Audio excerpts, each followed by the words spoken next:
Hi అండి, అందరికీ నమస్కారం. నా పేరు లావణ్య కొంతం. నేను ఇక్కడ ఏఎంసీలో డివిజనల్ మేనేజర్గా వర్క్ చేస్తున్నాను. ఈ ఏఎంసీ కుక్వేర్ అన్ని రకాల వాళ్ళకి ఉపయోగపడతాయి. బ్యాచిలర్స్ చేసుకోవచ్చు ఈజీగా.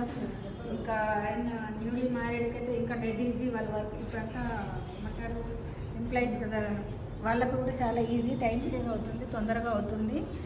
చిన్న నుంచి పెద్ద వరకు ఎంతవరకైనా చేసుకోవచ్చు. ఇది చిన్న రాక్ షీట్ అండి. ఈ మధ్య రోజు ఇంట్లో నేను ఇదే చేస్తున్నాను, నాకు చాలా ఇష్టం. చిన్నగా ఒక వైఫ్ అండ్ హస్బెండ్ ఉన్న వాళ్ళు కూడా పూరి చేసుకోవచ్చు, ఈజీగా అవుతుంది. లేదా పెద్దవాళ్ళు, ఓల్డ్ ఏజ్ పీపుల్ పెద్దవి పట్టుకోలేము, మోయలేకపోతున్నాం అన్నోళ్ళకు కూడా ఇది చాలా ఈజీగా ఉంటుంది. ఇంకా బిర్యానీ పాట్ ఉంటుంది, అది కూడా పెద్ద ఫంక్షన్స్కి బిర్యానీ అట్లా చేసుకోవచ్చు. ఫ్రైమస్ దాంట్లో 3 kgs ఫ్రైడ్ రైస్ చేసుకోవచ్చు, మటన్, చికెన్ ఏదైనా వండుకోవచ్చు. ఇక్కడ ప్లస్ ఏంటి అంటే ఏఎంసీలో అన్నమే వండాలి, కూరే వండాలని కాదు, ఎనీవన్ ఏదైనా వండుకోవచ్చు. మీరు ఏది వండాలనుకుంటే అది వండుకోవచ్చు.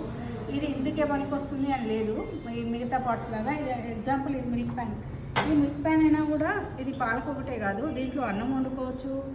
ఇట్లాంటి లిడ్ సెట్ చేసుకుంటే దీన్ని రైస్ లాగా పెట్టుకోవచ్చు, రసం చేసుకోవచ్చు. ఇట్లా అనేక విధాలుగా ఉపయోగపడుతుంది. అందుకే ఒక పాత్ర ఒకదానికి అనే ఏమీ లేదు, ఏదైనా వాడుకునేటట్టుగా ఇక్కడ సులువుగా ఉంటుంది. అందుకే ఒకసారి ట్రై చేయండి. మీరు ఫ్రీ డెమో కావాలి అంటే నేను వచ్చి చేయిస్తాను. Thank you so much.